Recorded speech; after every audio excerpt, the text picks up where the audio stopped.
और इस बीच एक बड़ी खबर आपको बता दें, एमएलए नमन विकसल कोंगाड़ी से आज पूछताछ होनी है। थोड़ी ही देर में ईडी दफ्तर के लिए रवाना होंगे नमन विकसल कोंगाड़ी। कैश कांड में ईडी उनसे पूछताछ करेगी। बड़ी खबर आपको बता रहा है, कैश कांड से जुड़े मामले को लेकर ईडी आज नमन विकसल कोंगाड़ी से पूछताछ करेगी। क्या ताजा जानकारी मिल रही है, जानते हैं अपने सहयोगी सूरज से, जो कि रांची से जुड़ रहे हैं। सूरज, ईडी आज नमन विकसल कोंगाड़ी को पूछताछ के लिए कार्यालय बुला रही है, क्या ताजा अपडेट है? देखिए, थोड़ी देर के बाद नमन विकसल कोंगाड़ी अपने आवास से निकलकर ईडी दफ्तर जाएंगे। 11:15 बजे का समय निर्धारित है।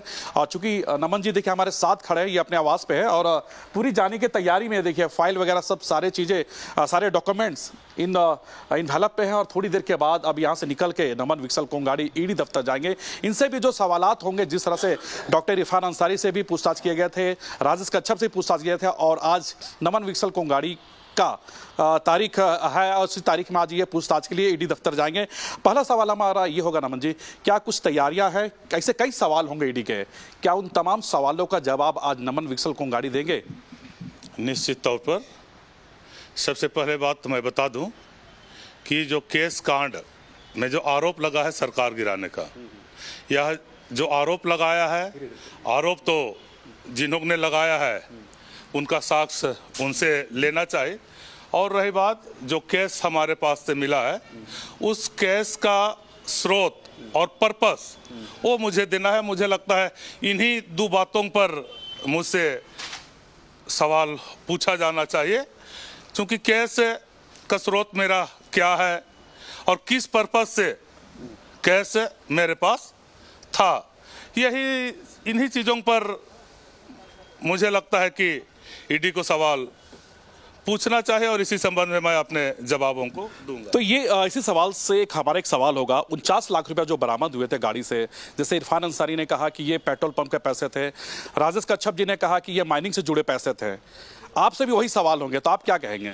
निश्चित तौर पर चूंकि पर्पस के आधार पर मैं सब कुछ कह दूंगा कि ये पैसा तो स्वाभाविक है, जब पर्पस के लिए गए थे साड़ी जर्सी वगैरह लेने, तो ये अपना है और ईडी के सवाल के आधार पर उसका जवाब मैं दे दूंगा। ईडी का शायद ये भी सवाल हो सकता है कि आखिरकार 49 लाख में नमन विकसल के कितने पैसे थे उसमें?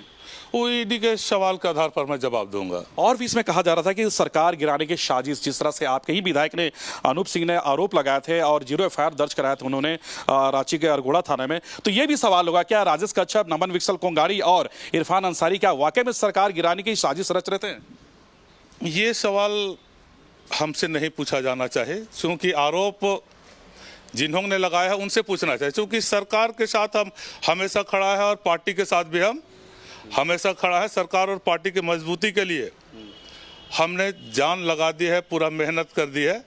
और रही बात आरोप की, तो आरोप जिन्होंने लगाया है उन्हें इसका साक्ष्य देना चाहिए। लेकिन परेशानियां तो बढ़ गई है, 3 महीने कोलकाता में, उसके बाद अब ईडी का चक्कर, तो फिर जनता को क्या जवाब देंगे?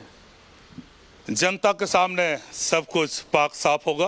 अच्छा। और सब चीज़ पन्ना दर पन्ना सामने आ रहा है। जो कलकत्ता में जो केस आया, तो कलकत्ता उच्च न्यायालय का भी जो जमानत का ऑर्डर में कुछ है, हमारे रांची हाई कोर्ट का भी ऑर्डर में बहुत कुछ है। इन सभी चीज़ों को देखकर जनता अपना अनुमान लगाएगी। अच्छा, ये नमन जी एक सवाल ये भी है कि आखिरकार आपके सहयोगी विधायक ने आप लोगों को क्यों फंसाने की कोशिश उनके द्वारा की गई है? क्योंकि आप कह रहे हैं कि नहीं, अनूप सिंह के द्वारा इस तरह के मनगढ़ंत कहानियां बनाई गई, इरफान जी भी कह रहे हैं, तो वो तो आप ही के पार्टी के विधायक है, तो इतनी खटास क्यों?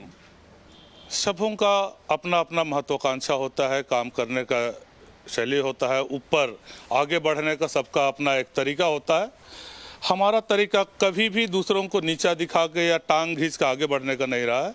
हम प्रयास करते हैं कि हम जिस सोच के साथ राजनीति में आए हैं और जिस उम्मीद के साथ जनता हमें चुनी है, उसी लाइन पर हम काम करते हैं। और उनका सोच क्या है, क्यों ऐसा किए, वो बताएंगे। क्योंकि पार्टी आप ही का पार्टी के विधायक है आप, हालांकि आपने तो अपनी सफाई आला कमान को भी दिए होंगे। निश्चित तौर से, चूँकि देखिए पार्टी को भी किसी का नेचर के बारे में सही सही जानकारी, कब कौन आदमी पलट देगा और उसे पार्टी की छवि पर क्या प्रभाव पड़ेगा, पार्टी को जानकारी नहीं होता है। पार्टी तो कहती है कि नमन विकसल कोंगाड़ी बहुत शरीफ विधायक हैं। अब शरीफ विधायकों कोलकाता हाई कोर्ट, फिर ईडी दफ्तर, इसके बाद सीआईडी से पूछताछ, ऐसा क्यों? निश्चित तौर से जो मेरी छवि है, मेरे सोच और मेरे काम और मेरे व्यवहार के कारण बना है, और यह सोच और जो छवि जनता के बीच में, कांग्रेस के बीच में और सरकार के बीच में बनी, मेरे तरफ से इस छवि को मैं धूमिल होने नहीं दूंगा। और मेरे छवि को जो लोग भी धूमिल करने का प्रयास किए हैं, चाहे वो अपने महत्वाकांक्षाओं को लेकर या किस वजह से किए हैं, न्याय कोर्ट देगा। नमन जी, आज पूछताछ के लिए आप ईडी दफ्तर जा रहे हैं, पूरी तैयारियों के साथ जा रहे हैं, तो क्या नमन विकसल कोंगाड़ी क्या हर सवालों का जवाब सच्चाई के साथ देंगे ईडी को? निश्चित तौर से मुझसे इस संबंध में जो भी सवाल किया जाएगा और जिसे मैं जानता हूं, उसे मैं सच्चाई के साथ रखूंगा। पूरी तैयारियां हैं आपकी? एकदम।